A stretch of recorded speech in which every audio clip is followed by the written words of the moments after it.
যে আমার আজকের প্রোগ্রামে সম্মানিত অতিথি আলোচক হিসাবে যুক্ত হয়েছেন সুপ্রিম কোর্টের খ্যাতিমান আইনজীবী এবং সদ্য লেখক অ্যাডভোকেট বদরুল স্যার, আরো যুক্ত অ্যাডভোকেট আফাজুল হক এবং ডক্টর আব্দুল্লাহ শরীফ সাকি। আমি প্রথমে অ্যাডভোকেট বদরুল স্যার, আপনাকে আমি শুভেচ্ছা জানাচ্ছি। আসসালামু ওয়ালাইকুম আলাইকুম আসসালাম।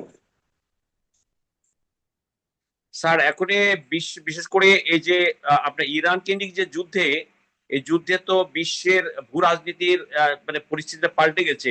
ইউরোপিয়ান ইউনিয়ন তাদেরকে নিজ মানে বিশেষ করে সামরিক দিক থেকে ইউরোপিয়ান ইউনিয়ন নতুন একটা সমীকরণ দিকে যেতে চাচ্ছে। পাশাপাশি আমেরিকা গ্রিস সহ কয়েকটা দেশকে নেটো থেকে তারা বাদ দেওয়ার একটা অলরেডি পরিকল্পনা নিচ্ছে। এবং পাশাপাশি সৌদি আরবকে আবার ইরানের মুখোমুখি দাঁড় করে দিচ্ছে। গত পরশু 2 দিন আগে সৌদি আরব থেকে কূটনীতি বহিষ্কার করা হয়েছে, কূটনীতি বহিষ্কার করছে। এবং সেক্ষেত্রে মানে আমেরিকা আগামীর ভূ রাজনীতির আমেরিকার কৌশল কোন দিকে নিতে পারে। এবং আমেরিকা তো ভারত মহাসাগরেও পরশুদিন আপনার ইরানের 3 থেকে 4টা জাহাজ জব্দ করেছে। এখন তো এই মহাসাগর কেন্দ্রিক যুদ্ধটা আমেরিকা ওদিকে ডাইভার্ট করেছে। এই পরিস্থিতিকে আপনি কিভাবে দেখছেন স্যার? হ্যাঁ, এই পরিস্থিতিটা হচ্ছে যে তারা তো ইরান তার ভূখণ্ডকে রক্ষা করে, জি। তার ভূমি, তার জমি, সেটাকে একটা যুদ্ধের কেন্দ্রস্থল থেকে এটাকে শিফট করে নিয়ে গেছে ফরমুজে। এবং ফরমুজ প্রণালীতে তো তাদের একটা একাধিপত্য ছিল। এখন আমেরিকা পাল্টা একটা অবরোধ ইরানি বন্দরের উপরে, ইরানি জাহাজের বন্দর, তার প্রেক্ষিতে কিছু কিছু যা চেস করছে, এর কিছু রিপ্লাই ইরান দিচ্ছে। এর মানেটা হচ্ছে যে হরমুজ প্রণালীটা যদি আপনার ওপেন না হয়, তাহলে ইরানের খুব একটা অসুবিধা হচ্ছে না, কারণ সে আগের চেয়ে ভালো অবস্থায় ছিল না। তার উপর 900টা অবরোধ আছে, এম্বার্গো আছে জি। আমেরিকার। সে বিশ্বের কোনো জায়গায় মাল বেচতে পারে না, কিনতে পারে না।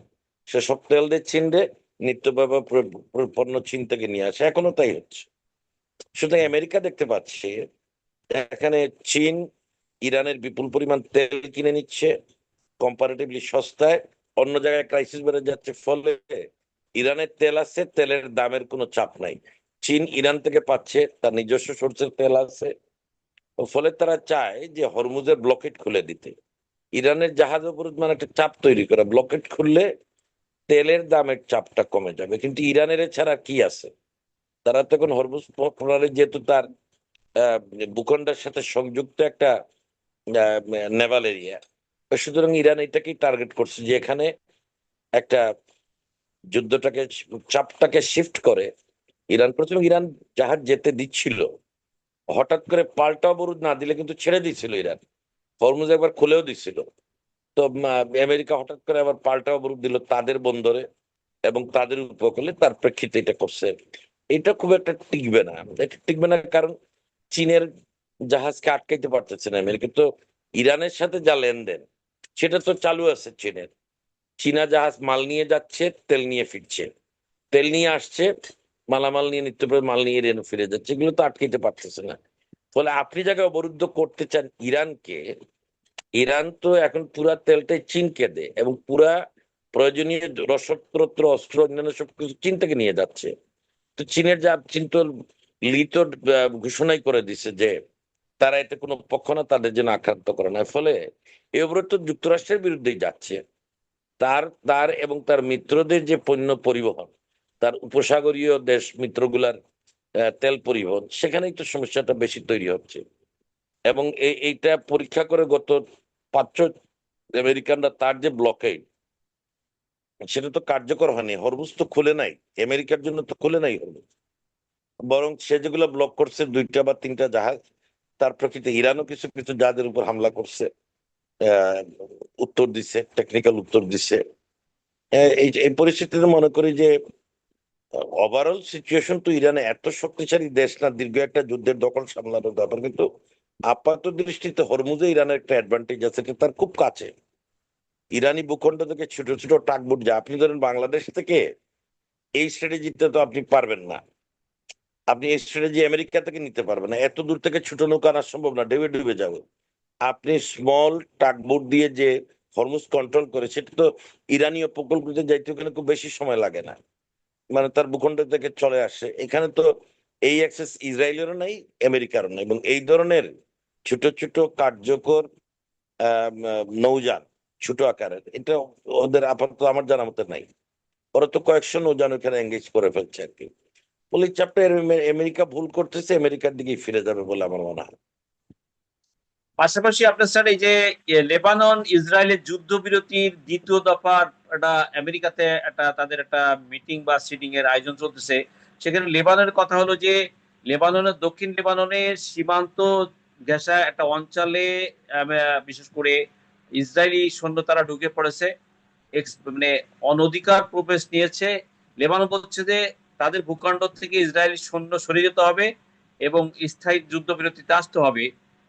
এক্ষেত্রে লেবাননের সাথে ইসরায়েলের বোঝাপড়াটা ক্ষেত্রে আমেরিকা কি ভূমিকা রাখতে চাচ্ছে বা আমেরিকার এখানে মানে পলিসি এখানে লেবানন? এখানে এখানে একেবারেই ভিন্ন একটা ফ্যাক্টর আছে।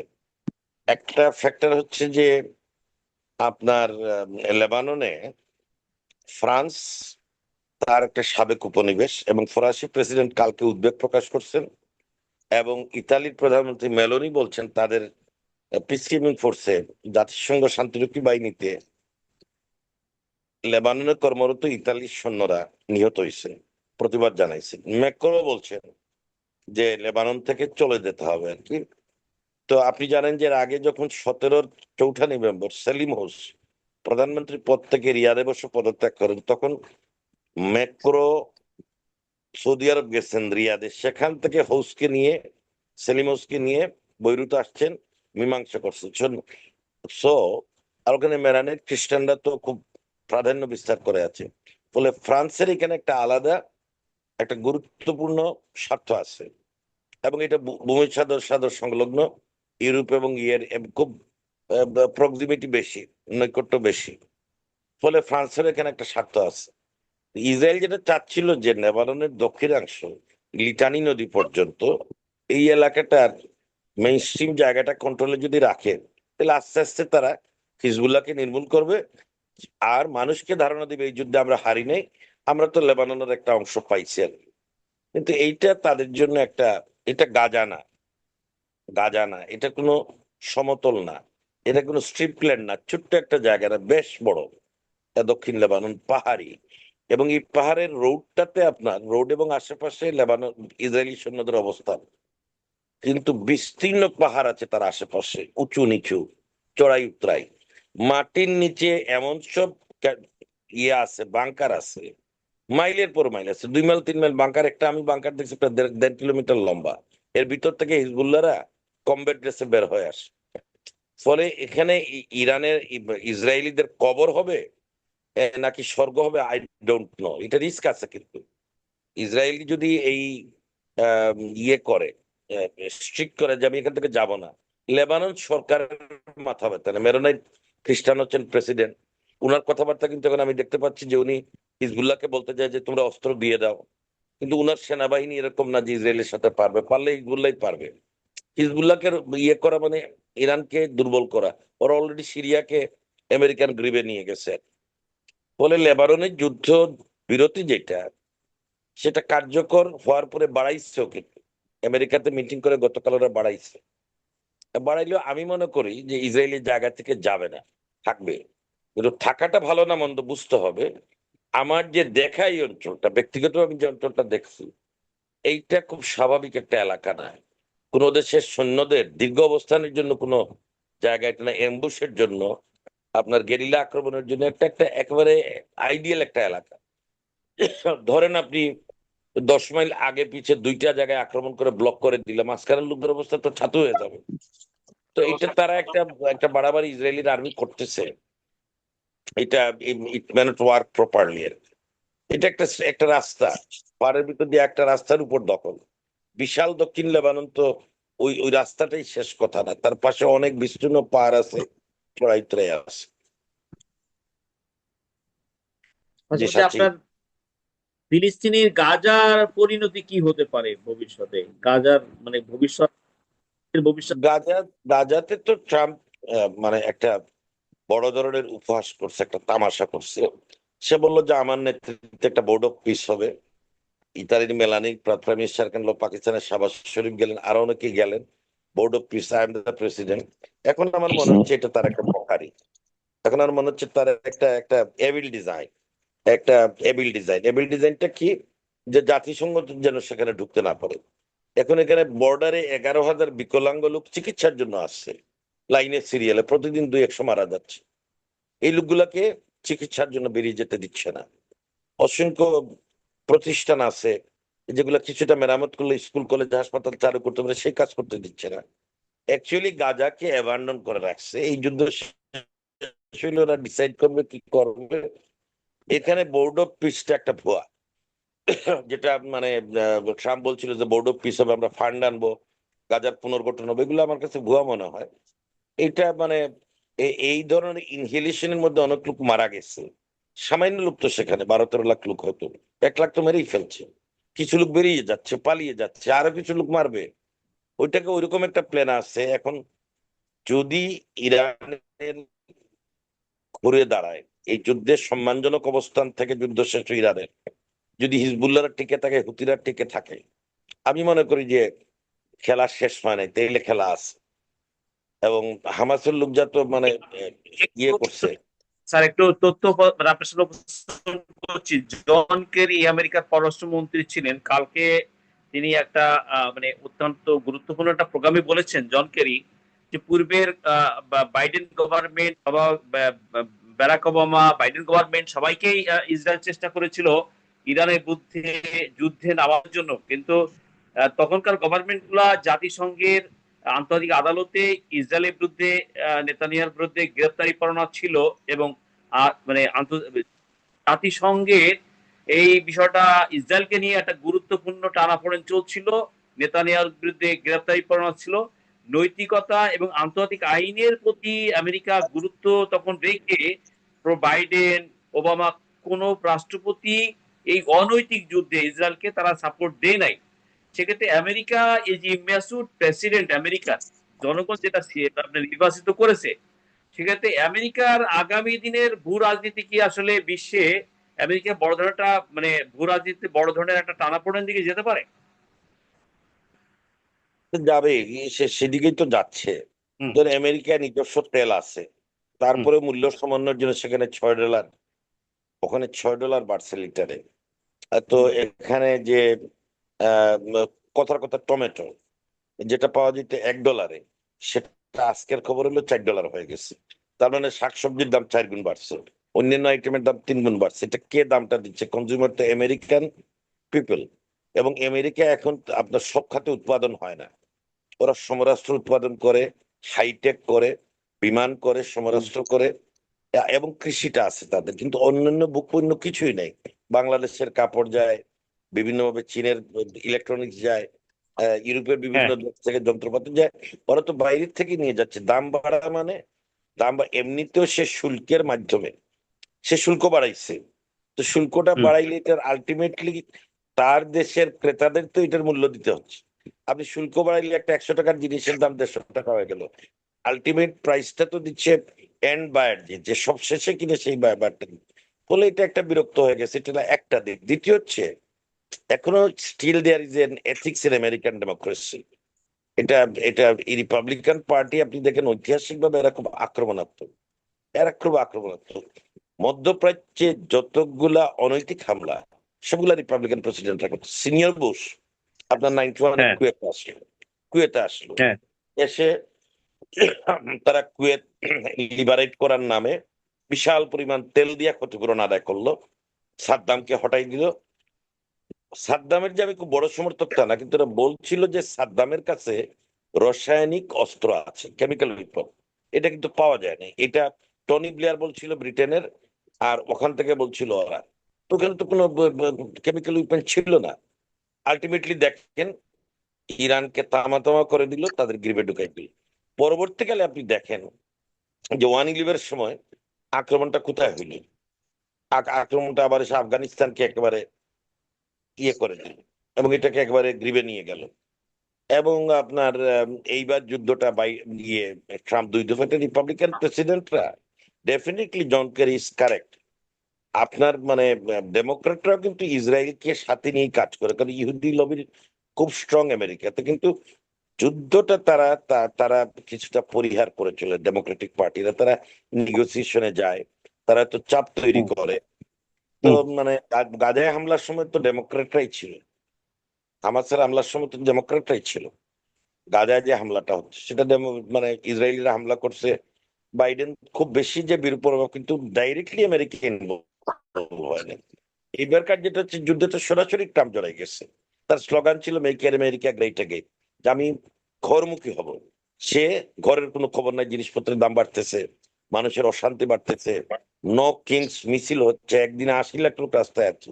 তো সে আছে এখন বিশ্বের বিভিন্ন জায়গায় হামলা করা। আপনি আপনি ট্রাম্প এমন না এই যে খুব মানে ইনটলারেট সিচুয়েশন, আপনি এসে ইরানে আক্রমণ করছে, সে ভেনিজুয়েলার সাথে কি ব্যবহার করলো, একেবারে কোনো কারণ ছাড়া বিনাশকারীতে কিউবার লোকদের সে দিনের পর দিন কারেন্ট নাই, পানি নাই, ইউটিলিটি নাই, না খাওয়া মারার তাল করছে। সে তো কোনো কোনো মানবিক ইতি পড়ে না। কাজে কেরি যেটা বলছেন মানবাধিকারের দৃষ্টিতে এবং আন্তর্জাতিক আইনের দৃষ্টিতে এটা কিছুটা ডেমোক্রেটরা রেসপেক্টফুল ছিল।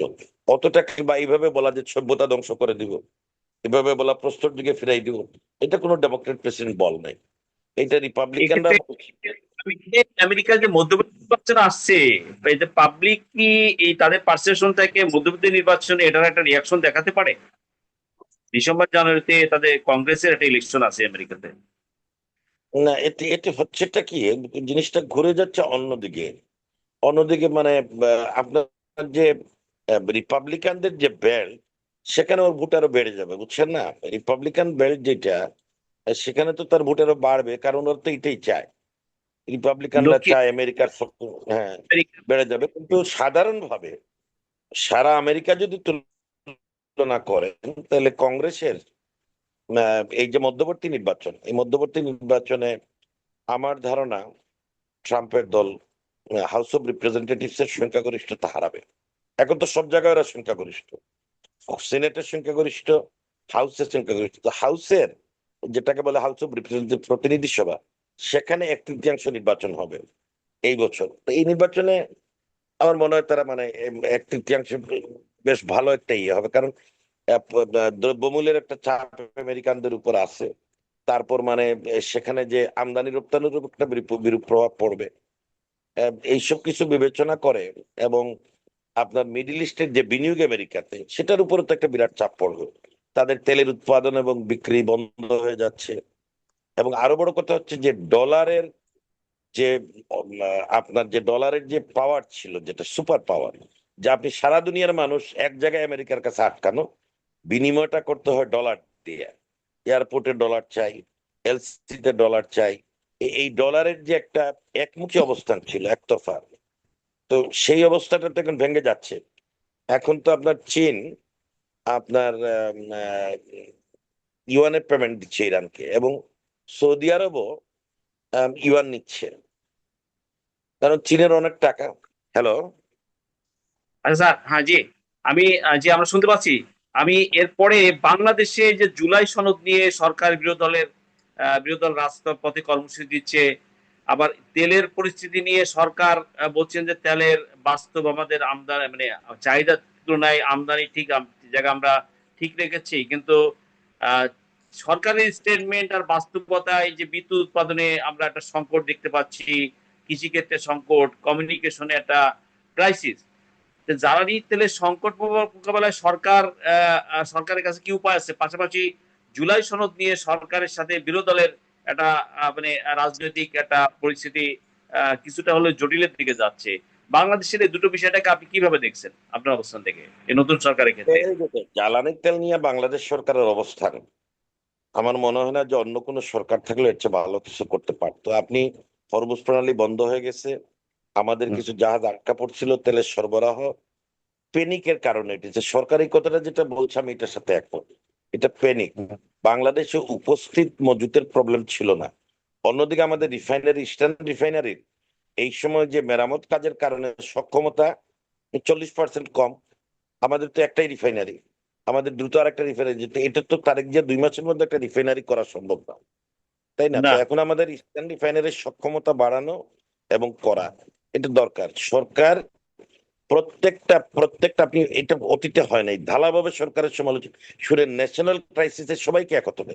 তেলের এই সমস্যাটা একটা জাতীয় সমস্যা, এই সমস্যা জামাত বিএনপি সবার।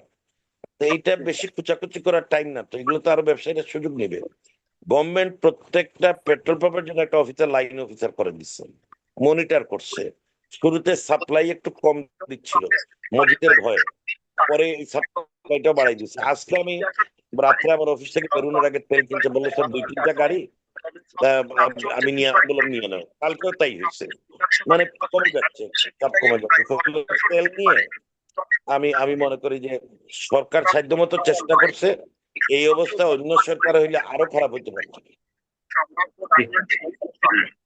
আমাদের সাথে যুক্ত হওয়ার জন্য অ্যাডভোকেট স্যার আপনাকে ধন্যবাদ কৃতজ্ঞতা যাচ্ছি। অ্যাডভোকেট আফাজুল্লাহ, আপনাকে সালাম শুভেচ্ছা জানাচ্ছি। আপনি শুনতে পাচ্ছেন অ্যাডভোকেট আফাজুল্লাহ? আপনি ফ্লাইট যেখানে আছেন লাইট নিন, আপনি ডাক পাচ্ছি।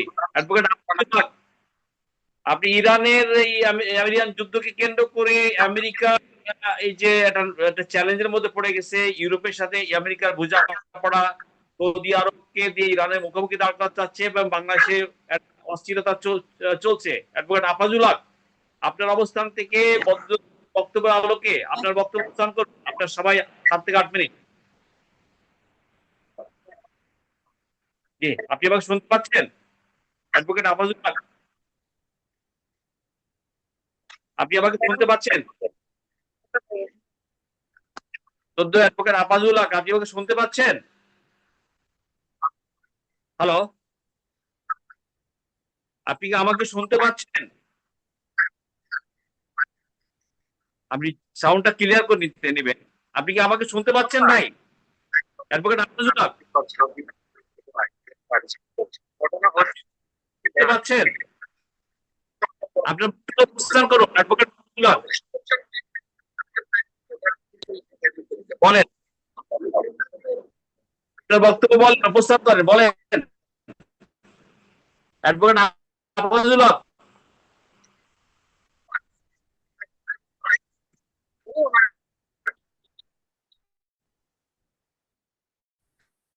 হ্যালো,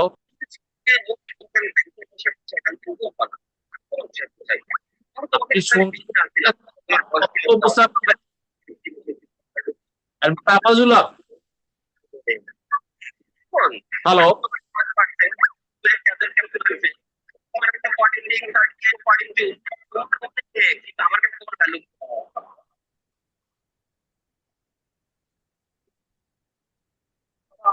আমি তো আপনাকে দেখতে পাচ্ছি। আপনি আমাকে শুনতে পাচ্ছেন? উপস্থান করুন, বলুন আপনার বক্তব্য, আফাজুল হক।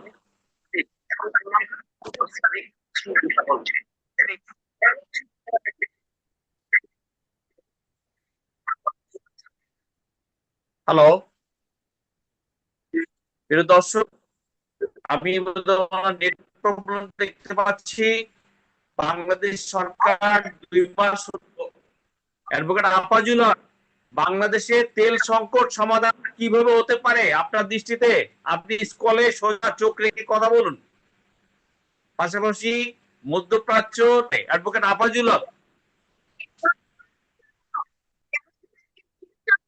হ্যালো,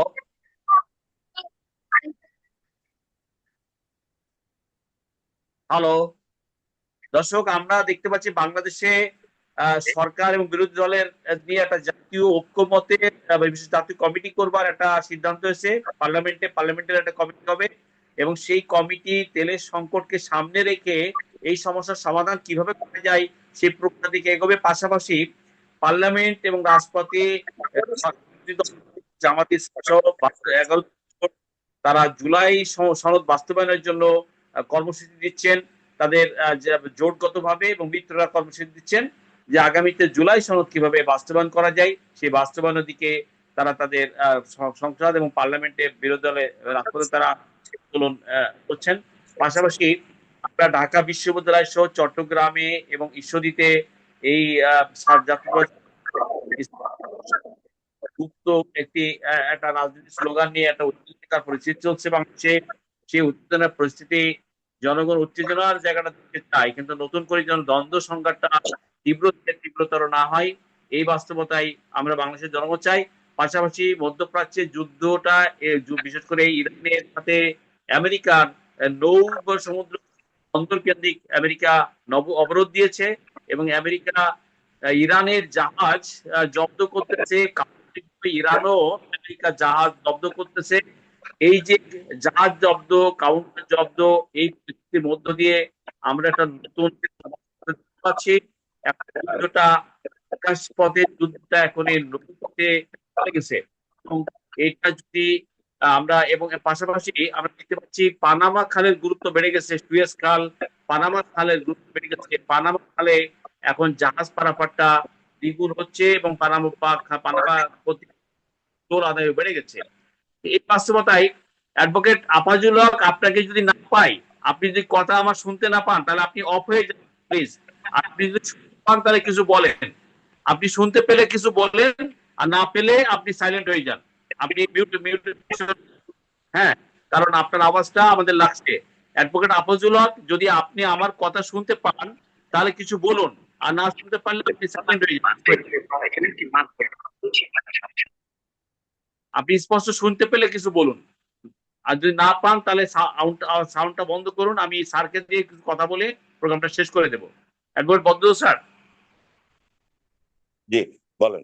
তার সেক্ষেত্রে আমি আসছি যে এখানে আমেরিকায় যে নৌ বন্দরে স্ট্রাইক দেওয়া, ইরানের জাহাজ জব্দ করা, এই জায়গা থেকে এই যে আমেরিকার এই মানে যুদ্ধের পলিসি চেঞ্জ করলো, এবং আমেরিকার সাথে ন্যাটোর মধ্যে কি একটা দূরত্ব সৃষ্টি হবে এই অনৈতিক যুদ্ধকে কেন্দ্র করে? পাশাপাশি এখানে এখানে ন্যাটোর ইটালি, গ্রিস, ফ্রান্স, জার্মান সবাই তো ট্রাম্পকে কোনো সাপোর্ট দেয় নাই, মানে সহযোগিতা করে নাই, তাদের বন্দর ব্যবহার করতে দেয় নাই ব্রিটিশও। সেক্ষেত্রে এটাকে কেন্দ্র করে আমেরিকার সাথে ন্যাটোর মধ্যে কি একটা নতুন করে একটু দূরত্ব এবং ভূ রাজনীতির ক্ষেত্রে একটা মানে ভিন্নতর কোনো রূপ বা চিত্র আমরা দেখতে পাবো? হ্যাঁ, আপনি তো শুরু হয়ে গেছে। স্পেন বলছে আমাদের আকাশসীমা আমরা আমেরিকাকে ব্যবহার করতে দিব না ইরানের বিরুদ্ধে। তো স্পেনকে তো ট্রাম্প বলছে নেটো থেকে বের করে দিতে হবে। তো হ্যাঁ, ট্রাম্প নেটোর একটা মিত্র দেশ, তো নেটোতে আছেন। এখন ট্রাম্প যদি বলেন যে স্পেনকে বের করে, নেটো বের করবে না, নেটো তো স্পেনকে বের করবেই না, তাহলে কি হবে? ট্রাম্প বেরিয়ে যাবেন। হ্যাঁ, সুতরাং আগামী দিনে অদূর ভবিষ্যতে হয়তো নেটো থেকে ট্রাম্প বেরিয়ে যাবেন, কিন্তু ট্রাম্প এই যে পৃথিবীর এক প্রান্ত থেকে প্রায় মধ্যপ্রাচ্যের কাছে, তো মিড পয়েন্টের কাছে ইউরোপকে তো তার দরকার মিত্র হিসাবে। ইউরোপ যদি মিত্র হিসেবে না থাকে, তাহলে রাশিয়া চীনের হুমকি মোকাবেলা করে বিশ্বে আধিপত্য করে তো কঠিন হবে। এরা তো এই দিককার। চীন আমাদের পাশাপাশি এশিয়ার শক্তি, রাশিয়া এশিয়ার উপর মিলিত একটা শক্তি। তো সেখানে অলরেডি ইউক্রেনকে চাইপা ধরছে রাশিয়া। ইউক্রেন ফেল করলে আরো দুই চারটা জায়গায় তারা মানে তাদের এক্সপানশন বা প্রভাব বিস্তারের চেষ্টা করতে পারে। তো সে কারণে আমেরিকার জন্য এটা এই সময়টা একটা পুরাপুরি একটা একটা এনার্কি অফ অ্যাডমিনিস্ট্রেশন, প্রশাসনের একটা নৈরাজ্য। একজন প্রেসিডেন্ট আমেরিকার মতো একটা গণতন্ত্রে, it's a shame for America যে দিস জেন্টলম্যান সে শুধুমাত্র ইরানের সাথে বৈরিতায় লিপ্ত হয় না, ইসরায়েলের কথা শুনে আমেরিকা যুদ্ধ করতে গিয়া আমরা শুনতে পাচ্ছি তার যে আপনার আকাশ প্রতিরক্ষা ব্যবস্থার ক্ষতি হয়েছে, তারপরে মানে দূরপাল্লার ক্ষেপণাস্ত্র সেটা নষ্ট হয়েছে, পেট্রিয়ট যেটা দিয়ে তারা পাল্টা ইয়ে করে, আকাশ আকাশ দিয়ে আসা ক্ষেপণাস্ত্রকে আটকে, সেগুলো বিরাট ক্ষতি হয়ে গেছে বলছে। এটার অর্থমূল্য অনেক, ইসরায়েলের ক্ষতির অর্থমূল্য অনেক। এই অবস্থায় যদি সেই ইউরোপে বন্ধু হারায়, আপনি আমেরিকার তো লসে চলে, ডেফিসিট বাজেট, এটা তো মিডিল ইস্ট যদি বন্ড না কিনে, আমেরিকান বন্ড না কিনে অর্থনীতি তো তলাই যাবে। আপনার আমি আগের বার বলছিলাম যে ডলার থেকে বেরিয়ে যাচ্ছে দুনিয়া। আপনি জানেন ম্যাক্রোর দেশের ফ্রান্সের যত গোল্ড রিজার্ভ ছিল আমেরিকায়, শেষ গোল্ড রিজার্ভ তারা উঠে নিয়ে চলে গেছে। গোল্ড রিজার্ভ যদি না থাকে, সে তো ডলারের দরকার নেই, অলরেডি ইউরোপে চালু হয়ে গেছে ইউরো। এখন এশিয়ায় ইউয়ান চালু হচ্ছে, রাশিয়া এটা ফেভার করতেছে।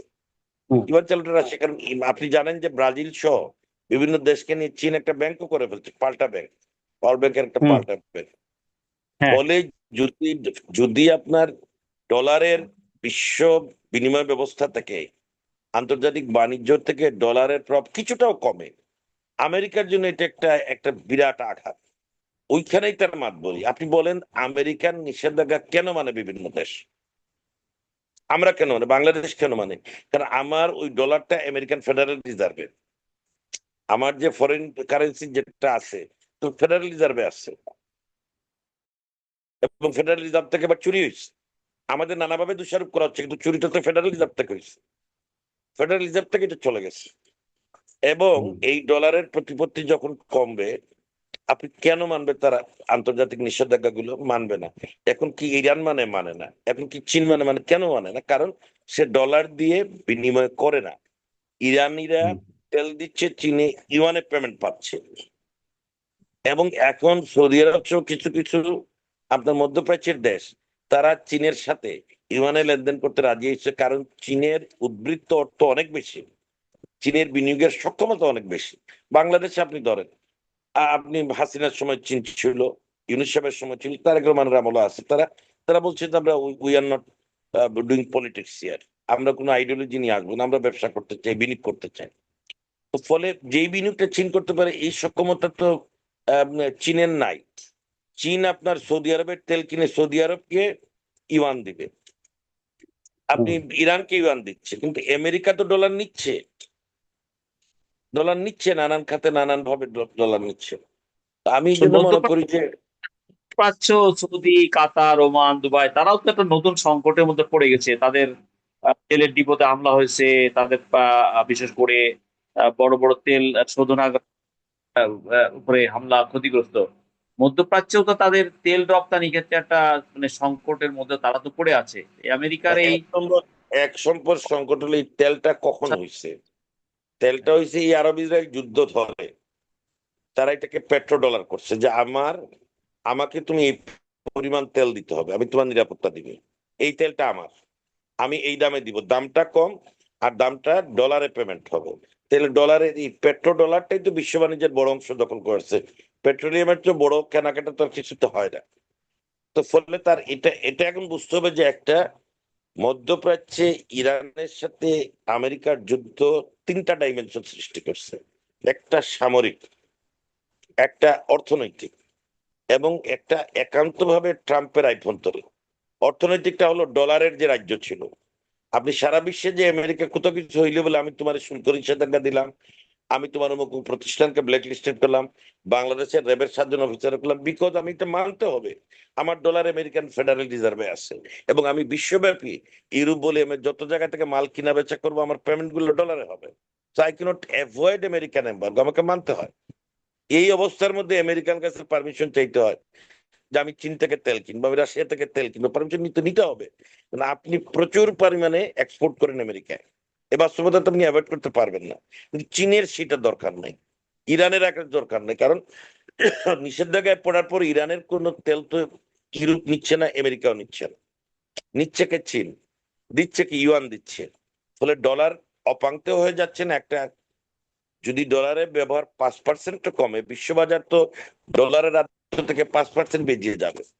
ফলে আমেরিকার এই যে একটা অর্থনৈতিক রাজত্ব ছিল, এই যুদ্ধের মধ্যে দিয়ে সেটা ভাঙতে শুরু করছে। আগে থেকেই চীন কিন্তু ব্যবস্থা নিছে, তারা ব্রাজিল টাজিল মিলে একটা ব্যাংক করছে, সেই ব্যাংক মাত্র কয়েক বছর, সেটা হয়তো আরো আগাবে আগাবে মনে করো।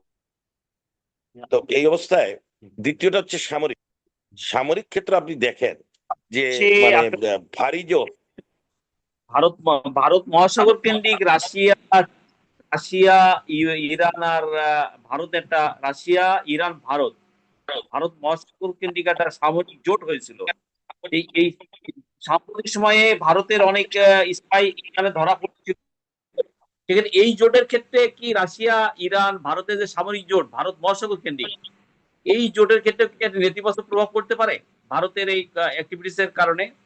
এখানে এখানে এখন যে গ্লোবাল সিস্টেম, চীন এবং রাশিয়া প্রথম নিজের ঐক্যটা ঠিক রাখবে, ভারতের মনে হইলে নিবে, নাইলে নিবে না।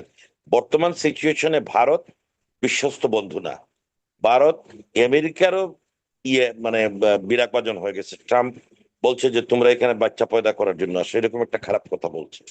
অন্যদিকে ইরানের সাথে যে বিরাট একটা মানে বেইমানি করছে, ইরান তো তাদের বন্ধু মিত্র রাষ্ট্র ছিল, লেনদেন ছিল, তো সেটার কারণে তো রাশিয়া এবং চীন দুইটার সাথে তো ইরানের ভালো সম্পর্ক আছে বলে আমি মনে করি না। এবং এরা ইহুদিদের সাথে, আপনি চীন রাশিয়ার অনেক দোষ আছে, কিন্তু তারা কিন্তু ইসরায়েল বিরোধী অবস্থান, কেউ বলতে পারবে না তারা ইসরায়েলের প্রতি সামান্যতম আছে। বরং তুরস্কের এখনো ডিপ্লোম্যাটিক রিলেশন আছে, খুব ভালো না থাকলেও, উষ্ণ না থাকলেও। ফলে ইন্ডিয়া কিন্তু খুব